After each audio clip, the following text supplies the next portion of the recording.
Snúlli og Alli höfðu lokið vinnu sinni og áttu skilið að taka sér frí. Þeir sátu við lækinn og sulluðu með priki í vatninu. Dagurinn verður lengi að líða, sagði Alli. Og eftir klukkutíma var tekið undir. Já, dagurinn verður langur og leiðinlegur.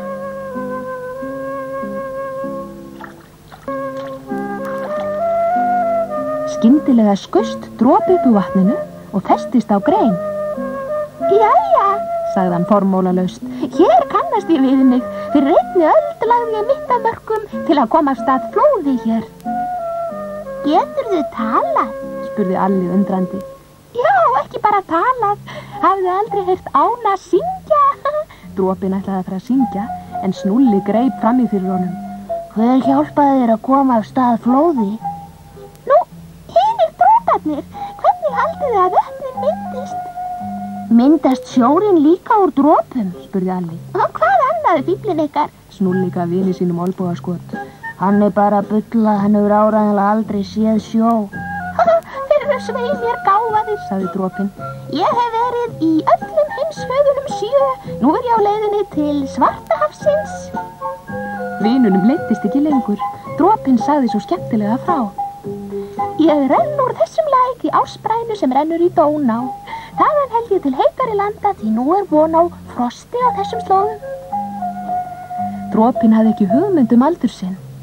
Hann hafði verið í vatninu margar milljónir ára. Hann var alveg ruglaður í rýminu. Hann sagði þeim frá reynslu sinni.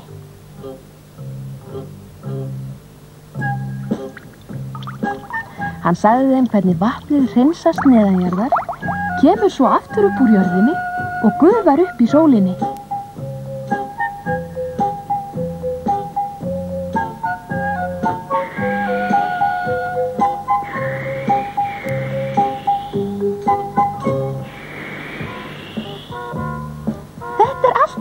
Hringrásin, sagði hann að lokum. Hann sýndi þeim myndir frá öllum heimshornum.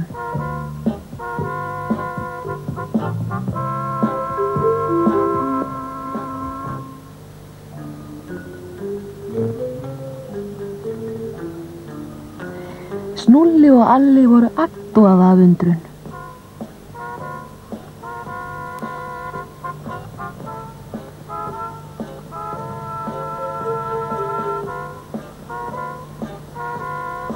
Allur dagurinn leið og það leið að háttatíma, en dropinn lofaði að gista.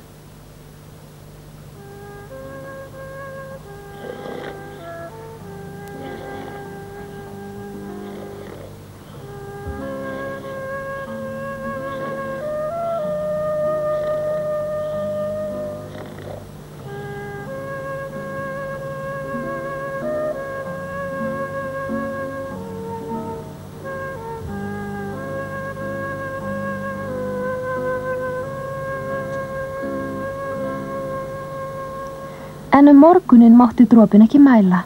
Hann var frosinn. Við verðum að reyna að þýða hann.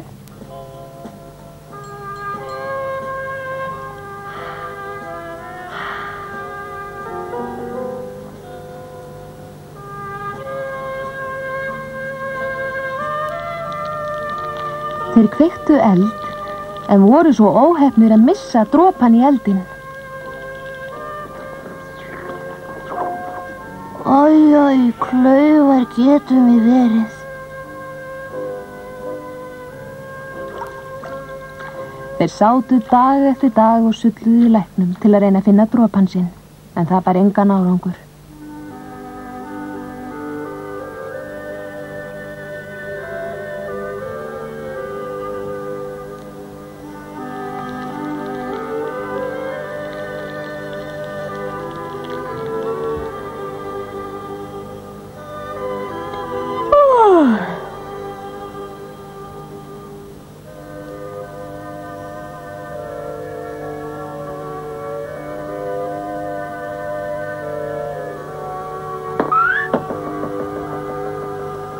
Jólin voru á enda og Alli var að leika sér í snjónum. Skyndilega settist snjóflyksa á nefið á honum. Snjóflyksan bráðnaði á andliti Alla og varð að dropa. Það var ekki von að þið fyndið mig, sagði dropinn. Skýin báru mig alla leið til norðurpólsins. Það nú saga að segja frá því.